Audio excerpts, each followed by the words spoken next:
talking about forgiveness today. We talked about it last week, and today we're looking at a couple practical problems concerning forgiveness. Because at its core, some of us have a difficulty in one of two ways with forgiveness. We either have a hard time offering it, or we have a hard time receiving it. So we're going to look today in Luke chapter 15. This might be familiar to you. It's quite a few verses we're going to read. It's the story of what we usually call the prodigal son. This version calls it the parable of the compassionate father. So basically the story, the title of it might change based on whose viewpoint you're standing in. Oddly enough, I think most of us find ourselves usually as not the father in this story, but one of the brothers, or perhaps just one of the bystanding servants that's here to throw a party for the son who returns. Perhaps that's the best role that we could play, where we could find ourselves in this story. But I'm going to focus today, we're going to read it, and we're going to look at the two sons mainly. I could go on and on about this. I actually have on paper made quite a long writing about it for no reason other than God was speaking to me and I had to put it down so I wouldn't forget it. So I wrote it all down, but we're just going to focus on two aspects of it today. But I'm going to read the whole thing to you. It's a few verses, and I think it's good for us to hear this story that Jesus told again and again, because we can learn so much from it about what God has for our lives. So in Luke chapter 15, starting in verse 11, it says this. Jesus said, a man had two sons. The younger of them said to his father, "Father, give me my share of the estate that will belong to me." So he divided his assets between them. After a few days, this younger son gathered all that he had, and he left on a journey to a distant country. There he squandered his wealth with a wild lifestyle. Then after he had spent everything, a severe famine took place in that country, and he began to be in need. So he went and worked for one of the citizens of that country, who sent him to his fields to feed the pigs. While he was longing to eat the carob pods that the pigs were eating, no one gave him anything. But when he came to his senses, he said, "How many of my father's hired workers have had enough food to spare, but here I am dying from hunger? I will get up and go to my father and say to him, 'Father, I have sinned against heaven and against you. I am no longer worthy to be called your son. Treat me like one of your hired workers.' So he got up and he went to his father. But while he was still a long way from home, his father saw him, and his heart went out to him. He ran and hugged his son and kissed him. Then his son said to him, 'Father, I have sinned against heaven and against you. I am no longer worthy to be called your son.' But the father said to his slaves, 'Hurry, bring the best robe and put it on him. Put a ring on his finger and sandals on his feet. Bring the fattened calf and kill it. Let us eat and celebrate, because this son of mine was dead and is alive again. He was lost and is found.' So they began to celebrate." Now, wouldn't it be great if the story had stopped right there, but Jesus continues. "Now, the older son was in the field. As he came and approached the house, he heard music and dancing. So he called one of the slaves and asked what was happening. The slave replied, 'Your brother has returned, and your father has killed the fattened calf because he got his son back safe and sound.' But the older son became angry and refused to go in. His father came out and appealed to him. But he answered his father, 'Look, these many years I have worked like a slave for you, and I never disobeyed your commands. Yet you never gave me even a goat so that I could celebrate with my friends. But when the son of yours came back, who has devoured your assets with prostitutes, you killed the fattened calf for him.' Then the father said to him, 'Son, you are always with me, and everything that belongs to me is yours. It was appropriate to celebrate and be glad, for your brother was dead and is alive. He was lost and is found.'" So I wonder if you've ever taken something that didn't belong to you. We might call that stealing, but have you ever taken something that wasn't yours to take? Let me give you a simple example. It might even be a time where somebody gave you something freely, but it wasn't really theirs to give. I want us to take a journey mentally. I'm not going to go through the scriptures there, but perhaps you know some of this story and perhaps you don't. We're going to take a journey mentally back to near the beginning of our scriptures to the Garden of Eden. And we're going to look at what was going on there in this garden. Now, if we're thinking about it, just try to picture some kind of a beautiful garden. We've got bush gardens down the road or Tampa Zoo. There's all kinds of places where they have not just, where you're in the woods and there seems to be like one or two kinds of trees. This is a place where they have selected beautiful trees and shrubs and flowers that grow in there and is planted in such a way that it's just pleasing to be there. I know people who have had memberships to Busch Gardens just to go there to walk around. They don't care about any of the rides or any of the stuff. They just want to be there because it's just a beautiful place to be. That kind of an environment is the garden that God created for Adam and Eve to live in, for the first humans to inhabit. And so they're living there, and he has this garden set up for them. Now, it's his garden. It's God's garden. The trees are God's trees. The people are God's people with his image stamped on them. And so that kind of means, in one way, their life didn't only belong to them. Now, they have free will. They're allowed to make decisions. And yet, because they have the image of God stamped on them, that means they're created for a specific purpose. We have, you might have coins in your pocket. If I have coins, I usually give them to my daughter, and she'll either put them in her piggy bank or in an alabaster box. And we do collect that offering at one point. But the coins have an image on them. In fact, there was a time where they told Jesus, they asked him a question, should we pay taxes to the government of Rome or not? He said, well, show me the coin that somebody would pay those taxes with. So they show him a coin. He says, well, whose image is stamped on that? They said, well, it's Caesar's image. He says, well, then give the things to Caesar that belong to Caesar and give the things that belong to God to God. The implication being that coin has Caesar's image on it. It has a purpose. It's for Caesar's purposes. And one of those is paying taxes back to him. But you are a human being with the image of God stamped on you. In other words, God has his mark of ownership on you, and he has a purpose for you. And you ought to live within that purpose.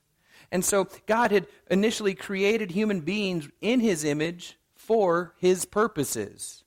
One of those to be to take care of the garden in which he had placed them to live.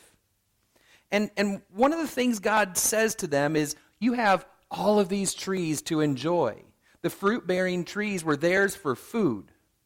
Now, I'm not much into a whole vegan diet idea. I've been doing a lot more closer to vegetarian stuff. I've had several meals this week that had no meat in them. It wasn't even specifically by choice. It was just kind of I want to eat more vegetables. I didn't have any meat in the fridge, and I enjoyed it. It was pretty good. Now, I'm not ready to go whole vegetarian lifestyle, but I'm hey, this isn't bad every now and then. I can make 2 or 3 meals a week with no meat in them, And I did have bacon in the fridge, and I didn't cook it on purpose. So I guess I did make some choices there, starting to do some healthy stuff, And so God gives them, though, all these trees to eat from. I suppose it's a pretty good diet. There's just, what fruit do you want to eat today? And they go and they got them all. But there's one tree where God says, not that tree. It's the tree in the middle of the garden, and what God essentially said was, that tree is for me and me alone. If you eat from it, it'll kill you. Now, I don't think God needed to go there for a snack, okay? There's places in the scripture where God says, if I was hungry, do you think I would ask you? I'm not going to ask you to feed me. That's not why you bring your offerings to my altar. That's not why I have you bring grain or wine or olive oil or sacrifice an animal on the altar. I don't have you do that because I, as God, am hungry and need you to feed me. I have you do that to have awe and reverence for who I am. And so God places this tree in the middle of the garden and says, this is my tree. This is not your tree, and it's off limits for you. Now, we think, why does it have to be there at all? Right? You weren't thinking that, now you are.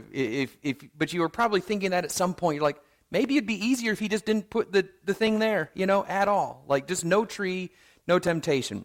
Okay, maybe. But picture if you're going to a restaurant with a buffet, and there's all this stuff that's there. And the person that's running the restaurant says, this is all for you. Now, there's this one thing, and I put it here because it pleased me to put it there. I put it there for me. Don't worry about it. You can look at it, but you probably don't want to eat that. It'll kill you. It's got rat poison in it. I don't know why. Maybe it's for the rats, But the point being, he's like, I put that tree there, and it's not food for you. It doesn't belong to you, so you leave that tree alone. It's pretty simple, right? It's pretty simple. And yet, Adam and Eve, deceived by the serpent, they ate from that tree anyway. They forgot two things in that moment. They forgot whose they were, and they forgot who they were. They forgot who they were, who they belonged to, and they forgot who that tree belonged to. It was God's tree, not theirs. They were God's people. They weren't solely their own. Yes, they're their own individuals. Yes, they have free will. Obviously, they were able to make that decision to eat from that tree. But what they end up doing is stealing from God what only belongs to Him. They took the thing that they didn't have the authority to take. It wasn't theirs to take. In our world, we see this happening constantly. And I got a few bullet points here, so just let me read these. We've got, on a broad scale, we've got nations and rebel armies taking land and people and things that are not theirs to take. That happens around the world. A lot of times you don't hear about it because it's not as flashy as somebody just firing rockets into each other's neighborhoods. But there are countries, in fact, we have a church that's meeting here. They'll be starting in a few minutes over in the gymnasium. They visited with us in this sanctuary the last couple weeks, but they're made up largely of people that speak Swahili and English and some other language, French and other ones, and they're beginning services here. They're an existing church, but they needed building space to worship in and to invite others in. And so their services begin today. They've already been having church services, but their services here are beginning today upstairs in the gymnasium. You're always welcome to join them afterwards if you ever want to go up in there. They would be happy. I don't know how many of the words you would understand, but you're welcome to be up there with them. And they're actually looking at joining in with the Church of the Nazarene. We've had a couple meetings together with our district superintendent, and they're interested in joining as a Nazarene church. But not only that congregation, the Redeemed Disciples of the New Covenant, but they also have 11 refugee churches in 3 different countries in Africa that they have started. That's amazing to me. Like, we worry about the problems we have kind of keeping, like, these old buildings up to date and running and operating and all that. They've got 11 churches to help oversee from the other side of the world. And that just blows my mind. What God's doing there is some amazing things. And so they're looking at bringing all those under the kind of the umbrella of the Church of the Nazarene. And so I look forward to that kind of partnership, whether they do that or not.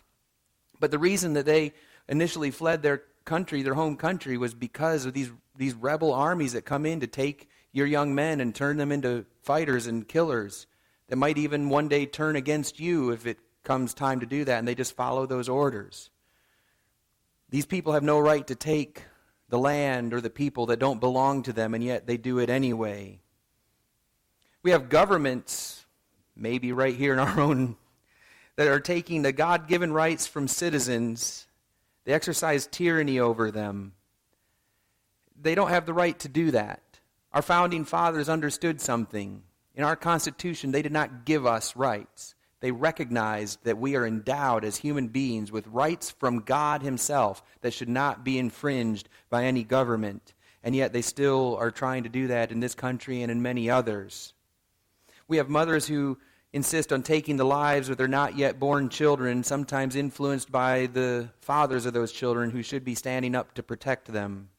We have gangbangers taking the lives of innocent people in cities all over our country for no reason, or at least, well, there's never a good reason for that. We have human traffickers taking children so that people can perform the very worst and darkest things imaginable, most degenerate things, probably more than what you could ever imagine. And that's not just somewhere out there. That's very local. It happens in our communities.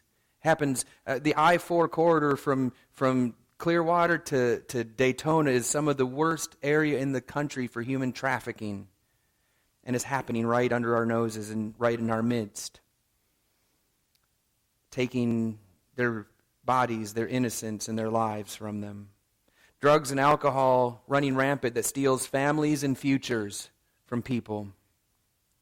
We have liars in the media and in governments that steal our rights to the truth by muzzling those who would dare to speak it. The list probably goes on and on. I just stopped there. But the worst thing out of all of this, the worst theft that occurs, and you might at first say, no, Pastor, that's wrong. No, it's right. I had to check myself on this. The worst theft is the theft against God. God, it wasn't just that they took his tree and he got mad about it. The thing is, we took our very selves from God in doing that. As human beings, when we say, God, I know your plan, I know what you want, but I'm going to transgress that, I'm going to step over that line, I'm going to trespass that, and I'm going to do what I want anyway, what we've done is we've taken ourselves from the authority and leadership of God and placed ourselves in charge. We've placed ourselves on a throne. In fact, what Satan had done when he deceived Eve in the garden and said, God knows that when you eat of that tree, you will become like gods yourself. You'll be able to choose between good and evil on your own. And so the worst theft that has ever happened is when we stole ourselves from God. Rather than falling under his authority and leadership and love, we decided that we wanted to go out on our own. And God could have demanded anything up to and including death. He has the right and the ability to do that. Except he didn't. He didn't. In fact, he had told them, in the day that you eat of that, you will die. And yet that didn't happen for a long time. Because of God's grace, they did not die in that day. Now, does that mean God's a liar or he changes his mind? He's not a liar. You could say that he changes his mind, but not because he's wishy-washy, but because grace wins. Because God is a God of love, mercy, and grace, and he says, you'll still die. You're not going to live forever. You don't have access to that other tree in the garden, the tree of life. I'm banning your access to that, where you no longer have that ability. But yet, you're not going to die today. And he promised to send his own son. That promise he did fulfill. He sent his own son to die on their behalf, yours and mine as well. So, having that in mind, the idea of taking what's not yours, taking yourself. You don't belong solely to yourself. Did you ever think of that? Like, it's not that you belong to me and I belong to you. I mean, in a certain way we do as brothers and sisters in Christ, as fellow Christians, we do have a responsibility to each other. But I don't have ownership of you any more than you do of me. But we have that responsibility to each other. But when I'm talking about you don't own yourself, what I mean is we're supposed to submit our lives to God. He says, Jesus says, or the New Testament says, to submit your bodies as living sacrifices that are wholly pleasing and acceptable to God. We offer ourselves up willingly to the ownership and authority of God. So I want to go back now. We've kind of transported ourselves to that garden and to everything that was going on there. So now let's go back to the story of the prodigal son. This younger son, again, last year I spent a lot of time working through this. This guy's a piece of work.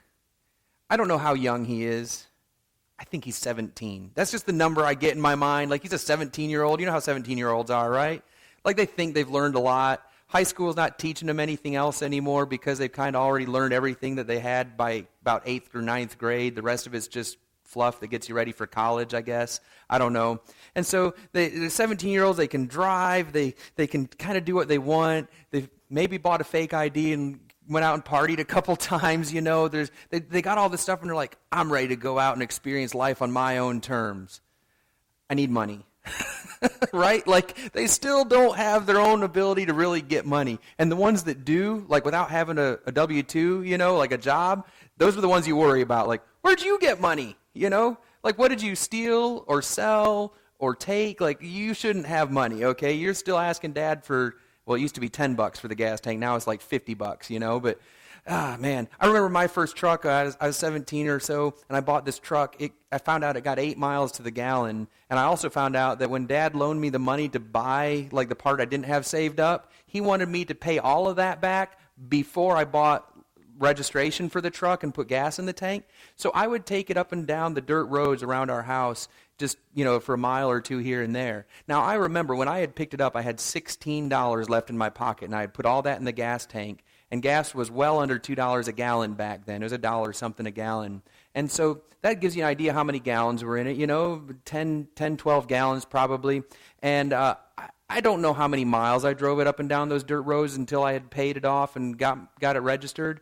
All I remember is I got it registered, and my brother and I were going to go for a drive, probably stop and get some pizza somewhere, and we're taking off. It's got loud dual exhaust. It's noisy, and it's powerful, and I'm just driving this truck. It's everything that I hate about all these kids driving trucks today, I've got that old man like, oh, that's so loud, They're annoying. I'm sorry. I need to go back and apologize to my neighbors. I tore up the roads. It was not good.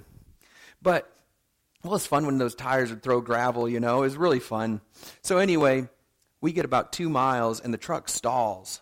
I'm like, what's going on? My truck, it's not running. Turns out I'd run it out of gas. Those gallons of gas did not go very far when you're tearing up the roads and making noise. That truck burned gas so quickly, I could hardly get to a gas station in time before it ran out after that. Oh, my goodness. But 17-year-olds, man, I picture this younger son. He's 17 years old, and he's like, here's my solution. The life I want to live needs money. Dad has money. Dad's been doing pretty well. I don't want to wait until Dad's dead to get the inheritance now, so let me just ask for it right now. Hey, Dad, I've been thinking. I want my money now. You don't have any money. I think of Bill Cosby telling this joke on the Cosby Show. I know you're not supposed to talk about Bill Cosby anymore, but this was great. Back on the Cosby Show, his son Theo, he says, Dad, hey, I was just wondering, I forget the setup. He wanted to either drop him a block away from school or something. He didn't want people to see him with his parents. He says, what's the problem? He says, well, I don't want the other kids knowing that I'm rich. And Bill Cosby just goes, he says, oh, let me clear that up for you right now, son. Your mother and I are rich. You have nothing. And it was just great. It's like, that's a good position to remember. Like, when you're 17, I don't care how much money your parents have. You have nothing. You have what we allow you to have. And yet, this father, how ridiculous is this? He goes ahead and gives him that which technically he had the right to give, but it wasn't really at that point his to give according to the way things worked. You don't split up the estate, the livelihood, the living. You don't split that up until after you're gone. Then the older brother gets the double portion, and whoever's left gets their single portions. In this case, there's 2 brothers, so he gets 2/3 and he gets 1/3. And except it says that the father went ahead and divided his living between them.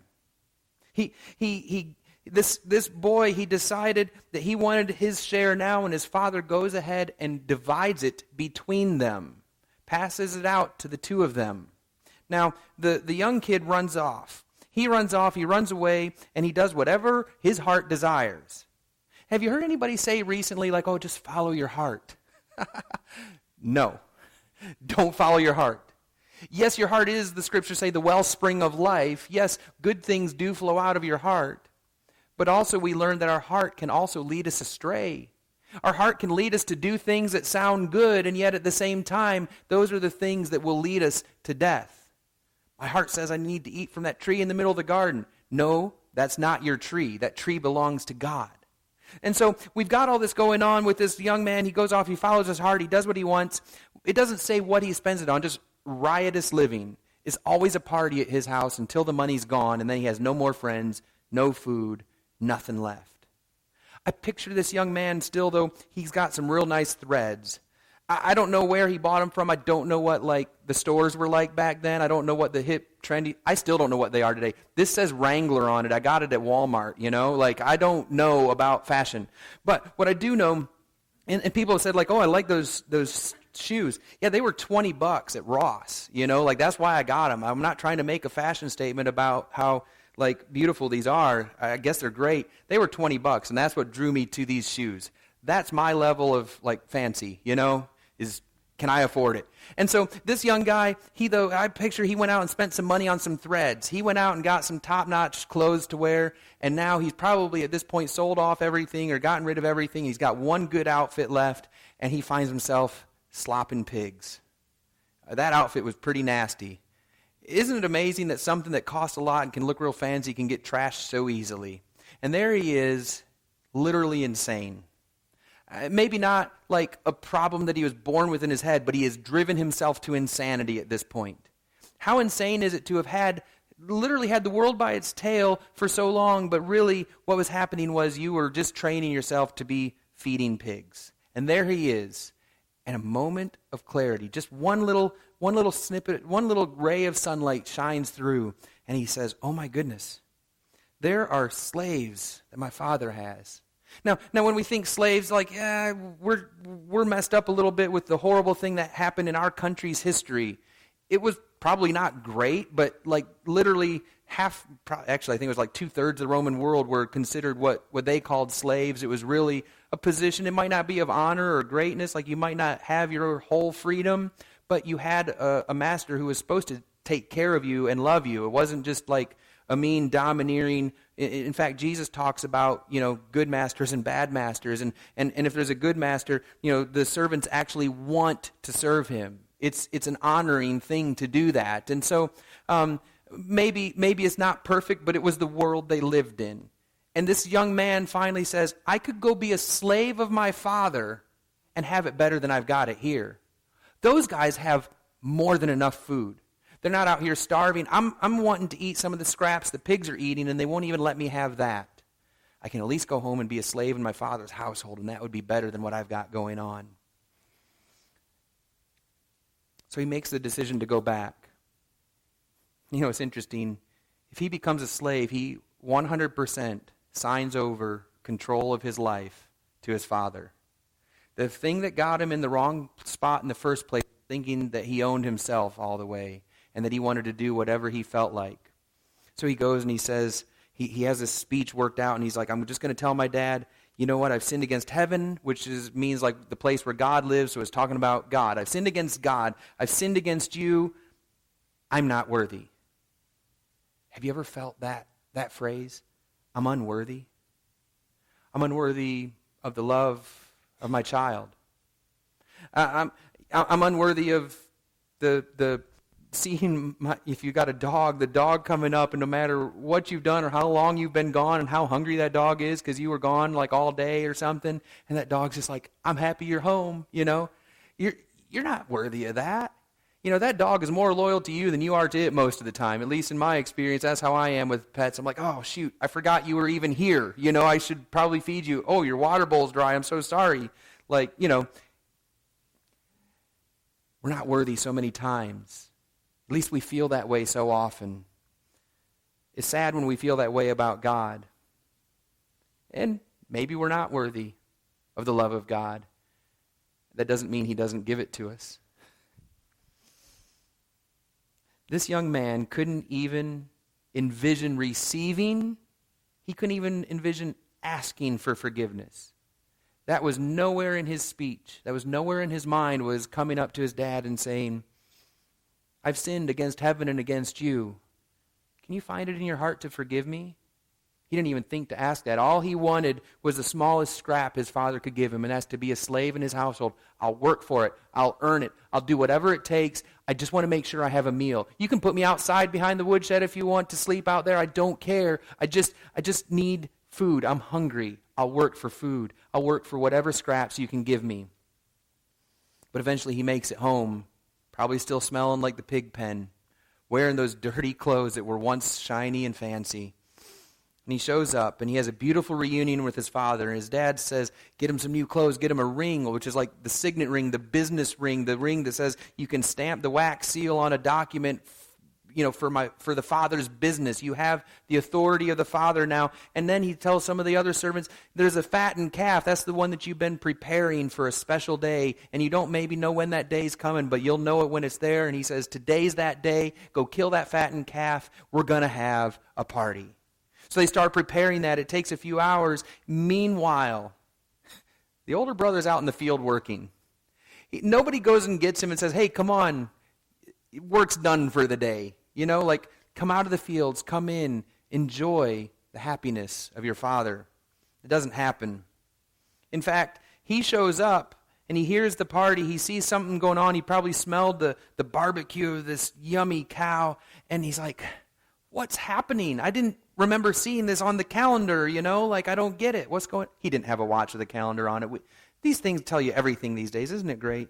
I was walking the other day, and it's like, are you working out? I'm like, am I breathing heavy? I'm just walking, What? Anyway. No, he's like, oh, it's not on the calendar today. What's the party? And so he calls one of the other servants. He's like, hey, what's going on? He says, your brother showed up. He's like, thought I was done with that guy. But you know what? He'd never been done with him this whole time.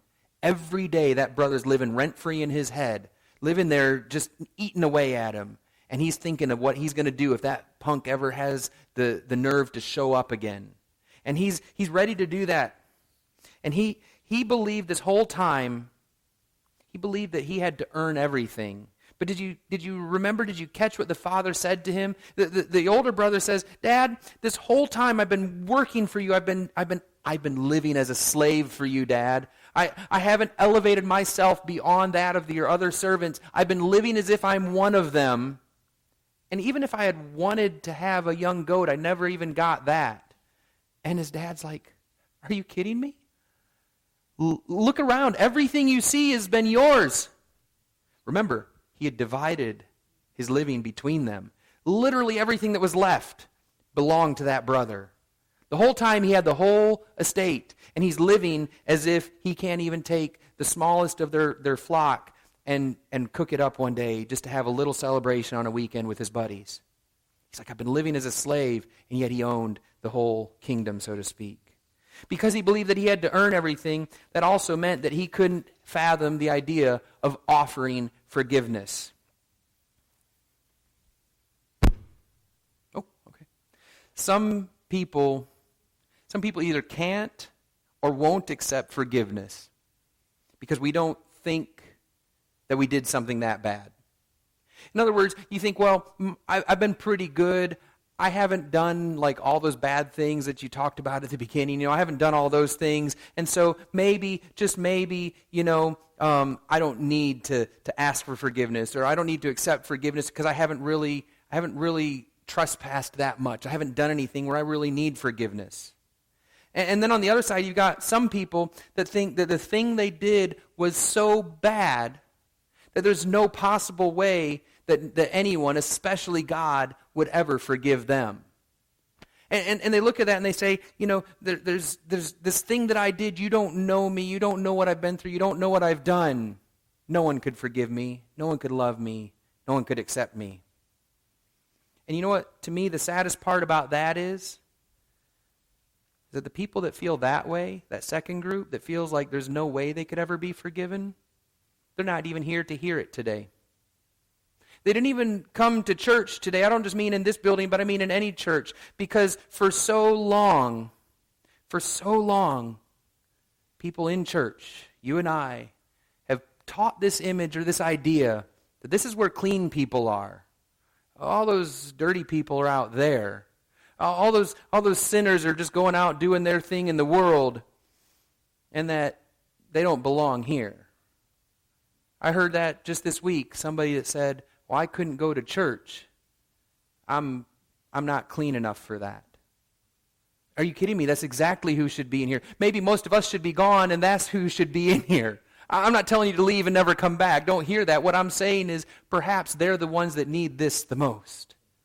Perhaps we've heard that message, and if it's resonated in your heart, you're like, okay, who can I share that with? Maybe if they won't come into church, maybe we just need to sit with them on a Sunday morning and say, hey, I love you, and God loves you. We're at the ice cream shop downtown yesterday. I think it came from here, from our end of school bash, one of these little tiny Jesus figurines where we were giving them out because everybody needs a little Jesus. Get the joke? And they had it sitting there, and there's a little sticky note, and it just had an arrow pointing to the little Jesus, and it says, he really loves you. It was great.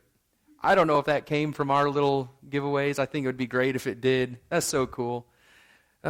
Sometimes you never know what impact you're having.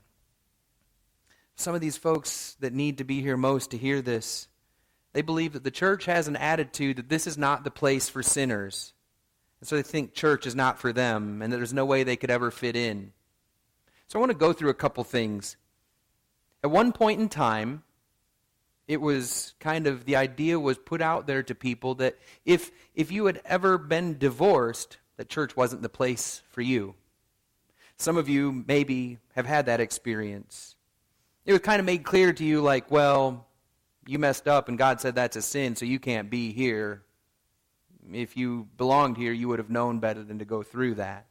Then we kind of got beyond that. We fixed that. We kind of said, okay, you know what? We got that wrong. We're sorry about that. Come on in. You're welcome back in. Oh, okay, good. So then at another place in time, though, people were told, well, if you had a child outside of wedlock, clearly you missed the rule book on that one. You shouldn't have been here. If you had been here, you would have known not to do that, and church was not the place for them.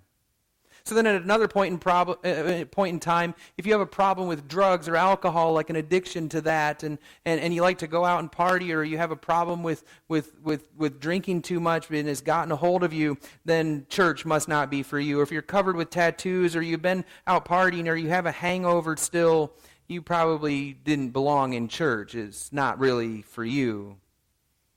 And then just when we finally think, you know what, though, by this era, by this time, we've finally arrived at this place where we've gotten rid of all those prejudices, where we've said, you know what, you are welcome here. We got it wrong in the past. You know, those decades are long gone. We've gotten over that. We kind of, put the rule book on a lower shelf where we didn't look at it as quickly and easily. And we think we're doing so much better. But then, all over the place, you turn on a radio, maybe it's some Christian radio show with a talking guy, or maybe it's somebody on X, which used to be known as Twitter or Facebook or who knows what, and somebody gets this idea that they, as this commentator, get to tell churches and pastors what we should be saying. Some of you might listen to some of these programs. You might read some of what they say, and they'll say, you know what the problem is? We've got these things going on in the world. It's Pride Month, and this has gone too far. There's all these, there's all this agenda that's being pushed, and the churches need to speak up. I'll tell you what. If somebody's struggling with homosexuality and wondering if this is the life for them, if somebody's going through something like some type of gender dysphoria, and I know the terms keep changing, but I'll just go ahead and call it that. They don't know, they're trying to figure out what they feel and what they look like and how that mixes together, and the world's telling them a whole bunch of stuff, and all they tend to hear from the church is, well, you go figure that out on your own, but don't bring that agenda in here. Now, by all means, don't come in waving a flag, anything other than the flag of Jesus Christ. I'm a patriot, and I like our country, or at least like what our country is supposed to be and what most of us have in our hearts for our country. I like what our soldiers have fought for in the past. I believe in those things. We don't fly an American flag in this place. The only flag we'll fly is the Christian flag. That's not an anti-patriotic statement. That's not an against America statement. I don't like it when you fly other flags in our country in places like the halls of Congress when they fly foreign flags on the floor there. I don't believe that is anything that we should be doing. I can be quite patriotic in the right context. I can thank a vet when they're wearing the hat for what war they served in and thank them for their service. I don't mind doing those things. But when we're in here, we fly one flag, and that's the flag of Jesus Christ. That's his banner over us, his love, and that's what we fly under. And so if somebody comes in with an agenda and wants to fly that flag, yes, I've got an issue with that. But if you're truly seeking answers to the problems or the scenarios you find yourself in, this is the place for you to be. And if any of us have an issue or a problem with that, then we are the ones that need to come back to Christ and say, I don't even know if I'm worthy to be called your child. Because God, I've read your word and I know what you're about. That you're about bringing the family back in together. And until we understand that, we're standing on the outside like the older brother and saying, I'm not ready to go into that party.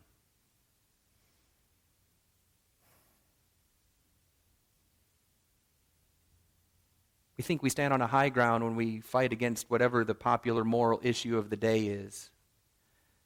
Of course, all the while, in many of our hearts, bitterness is festering. Gossip is running rampant, barely even behind the scenes, barely even under the radar.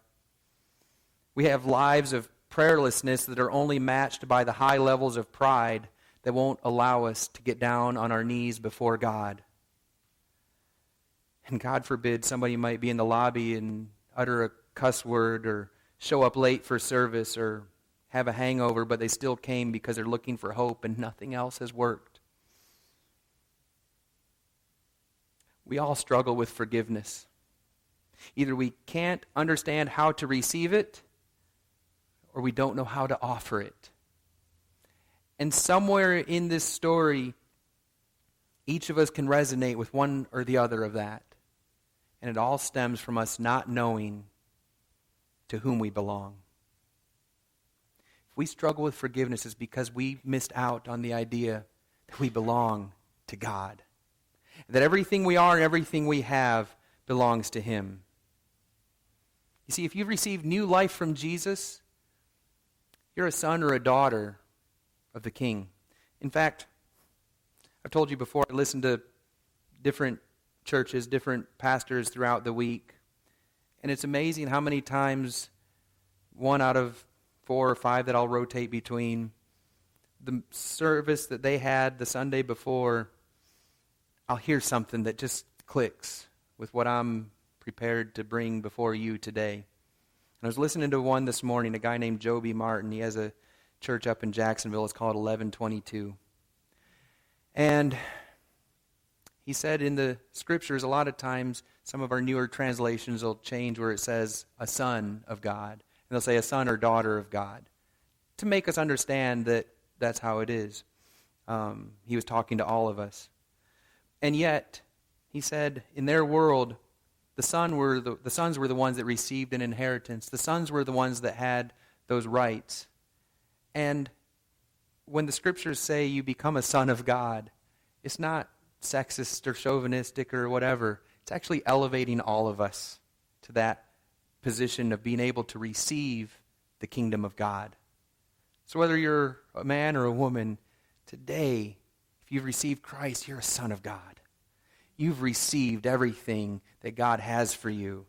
The only question is, are you going to be like the brother that stands out and won't come into the party because you can't understand how to offer grace and forgiveness and acceptance to those who the Father is welcoming in with open arms?